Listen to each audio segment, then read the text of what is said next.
You can't make that up. You can't make that up. You can't make that up. Stories from the road. You can't make that up. You can't make that up. You can't make that up. Stories from the road. I finished that tour, and then a year later he called me back and said, you know, you did such a great job, and the band thought you were amazing and how you handled this stressful situation. On last tour, they're coming back to the United States for like 4 weeks. Can you be the tour manager? We'll get you a guitar tech. And I was like, okay, you know, what could go wrong? Because I've already done this. I'm going to advance everything. I definitely don't do drugs, and I don't drink, and I don't party. So what could possibly go wrong by doing this tour, right?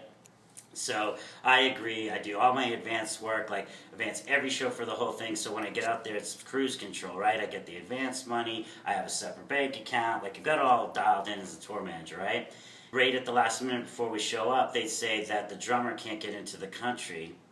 The custom or the immigration won't let him in, so they have to hire a drummer. Well, a celebrity drummer from a very big band was a huge fan of this band, and he decided to fill in and bring his tech. So once again, I'm with another American, so 2 Americans on this tour. It's kind of a theme going. And so we get on this tour, and I'm like, I know the guy, you know, I'd worked with him before in other bands, and so he's like, oh, this is going to be great, this is awesome, my favorite band. We do, you know, shows, and we got 2 weeks into it, it was awesome, and then we had to go to Canada. So we got into Canada and everything, and the first thing that was really bad about that day that I remember is that when we went into customs, brought everybody's passports in, they're going through it, and I noticed that the venue name was different than where we were playing. So I text message, you know, the talent buyer and said, you know, this address is wrong, and then they text me back and say, well, the address that we're giving to customs is so you don't have to pay the country of Canada any money to play. So they think you're going here, but you're actually going to perform over here. And I was like, God, this is so shady, but whatever. So I go through, no problem. They stamp us out, you know, look at all of us back on the bus, we're off. So we go to the correct venue that we're supposed to play at, and when we showed up there, it was pretty early in the morning because we got to Canada and we knew that there could be some hang-ups, so we went early. And so they weren't going to open the doors till like 1 in the afternoon. We were there at 8 in the morning, and there was a girl standing outside of this venue. And I saw her, and I was like, what is it? There's a chick already here, you know, waiting for the band. That's pretty hardcore. And so I went back and I'm doing my stuff, and then the band's slowly getting up, and they're like, oh, there's a fan out there already, and I'm like, yeah, and like, we can't load until 1, blah, blah, blah, and then all of a sudden, you know, one of the band guys comes up, and he's like, oh my God, I know that chick, and, you know, can't let her on the bus, like, I don't want her on the bus, she's like a stalker. And I was like, all right, so I know I gotta handle this girl. So I tell everybody, all the crew guys, like, don't let this girl on the bus, keep her out of the venue. So I made her stand outside in Toronto in the cold of winter all day. Like, she was dressed all goth, the skirt, everything. I made her stand out there. I was like, I don't want any trouble, you know. So I handle my business, load in, do everything, get the band in and out. She's like trying to talk to him, but she doesn't get a chance. We do the show. She obviously buys a ticket so she can go to the show. We get out of the show, she's still hanging out here, and then the band's like, you know, don't let her on here, don't, like, no worries, you know, I haven't had her in all day, not a problem, the show goes great. We get hotel rooms for everybody to shower, so I'm sending the band 2 at a time in a cab to go shower, and then, you know, once they get back, you know, set the crew. Well, 2 guys in the band decide that, you know, they haven't, you know, they've been partying and they haven't gone to the room, they want to shower. So I go, all right, so I give them the room key. I'm like, you guys are the last ones, make sure you check out, get me the bill. And they were gone for a really long time. And then they came back, and everybody was partying on the bus, and lights were down, and I had the bus locked. That girl was, like, you know, outside, and I was like, you know, I don't know, she's not on the bus, not my problem. And we had to wait till the bus driver came back for like 4 in the morning. Well, the police show up at like 3. And they come on the bus and they go, who's in charge of this tour? And I was like, well, I am. And he's like, can you step outside? And I was like, sure. So he pulls me out, and he identifies himself as like a Royal Mounted police officer. And he says to me, I'm going to tell you something, and you need to tell me the honest truth, or I'm going to arrest you right now.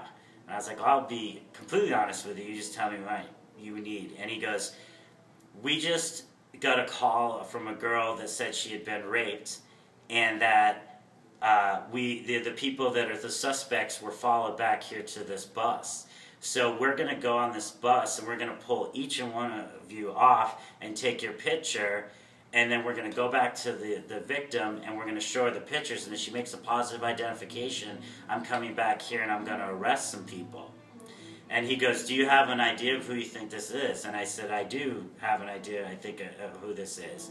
And he goes, well, what we're going to do is bring you back on that bus. And he goes, and I'm going to send a police officer with you, and if you make any warning to anybody, I'm going to arrest you too. You're going to jail. So I go back on the bus, and I'm in the front lounge. We make all the girls leave, and it's just the dudes and the band and a couple extra friends that were dudes, so all had to stay there. And they're all looking at me like, what's going on? I'm like, I don't know. You know, they didn't tell me. I don't know. And like, the police officer's glaring at me, and I'm just like stressed out. And so people are texting me, and I'm just looking at them, I'm like, whatever, you know. And so we waited there for like an hour and a half. He comes back, and he goes, pulls me back out the bus. He goes, we made a positive identification. We're going to make an arrest. So he comes on the bus and he arrests the guitar players of this band, right? So we're all like, you know, the leader of the band's like, what are we going to do? Like, we need these guys. We got to get them out of jail. So I said, you know, the police officer, I'm like, so what's the next procedure? Like, what's the bail? And he said, they're foreign nationals that had assaulted a Canadian resident, and that the bail was like $65,000 each. And that they still couldn't leave the country, even if we bailed them out, they'd have to stay there.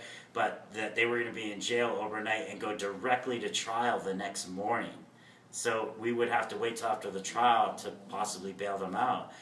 So, of course, it's nighttime and it's daytime over in Europe, so they're calling their attorneys, and the attorneys are like, get out of Canada now. We'll send somebody from the embassy to get these guys out. So then, of course, the celebrity drummer, his attorney called, and then the band, and then the record people. So I have my phone blowing up. Get out of Canada, get out of Canada, get out of Canada now, get out of Canada. So I tell the bus driver, I'm like, get out of Canada. So we're supposed to go to another gig, and so we start driving, and then I get more calls. We're canceling the tour. Everybody's going home. We're canceling the tour. Drive to New York City. Everybody's going to fly out of New York City. Tour's canceled. You know, can't go on. Well, the singer, while we're driving, decides that he thinks he'll play guitar. We're still going to go on. So there's a little battle going on there. And by this time, I had been up all day, all night, super stressed out. I crash in my bunk and on our way to New York City, and I get woken up by my friend, who's the other tech, and he's like, Chris, you got to wake up, man. We've been sitting at a truck stop for 4 hours, man, and can't find the driver. And he's like, I've gone inside, I've gone to the bathrooms, I checked the showers, I went to the garage. He's like, I walked to all the places. He goes, this dude is nowhere around, can't find him.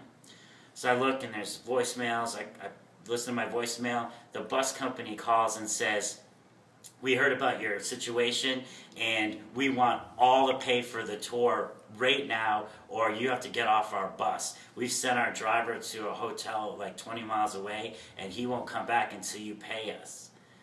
So I'm like, I don't have enough float on me, and I'm at a truck stop, and at the time I still lived in New England, so I had a local bank, and it wasn't like a Bank of America, so I had no way to get this money, and so I had to make a wire. So I call my bank, and they're like, you have to come into the branch. And I was like, I can't come into the branch because I don't have, I'm like in upstate New York. The closest branch is in like New Hampshire. And I'm like, I can't do this. So I begged, and finally I got this lady on the phone who's a manager who knew me there, and I was like, you gotta help me out. And so she wired the rest of the money I had from the band money to pay off this bus driver. He shows up, he's like, oh, yo, thanks, like, acted like nothing happened, and I'm like, I can't believe they raked me over for this. And we drove straight to New York City, got to a hotel, everybody unloaded, celebrity guy limo comes, takes him his tech, they're gone, now I'm stuck with all these guys, and I've got to get them out of there. So I took the FedEx account number, and I overnighted, because you have to air freight, all their equipment, and bought them new flights, and flew them home, and flew myself home. and that was how it ended. And I still to this day have all the receipts and the bag and everything for that tour. And the guy who hired me doesn't want anything to do with it, and totally wrote it off. And that was one of the craziest things that ever happened with one particular band on a twice double occasion. It was insane. You can't make that up. You can't make that up. You can't make that up. Stories from the road.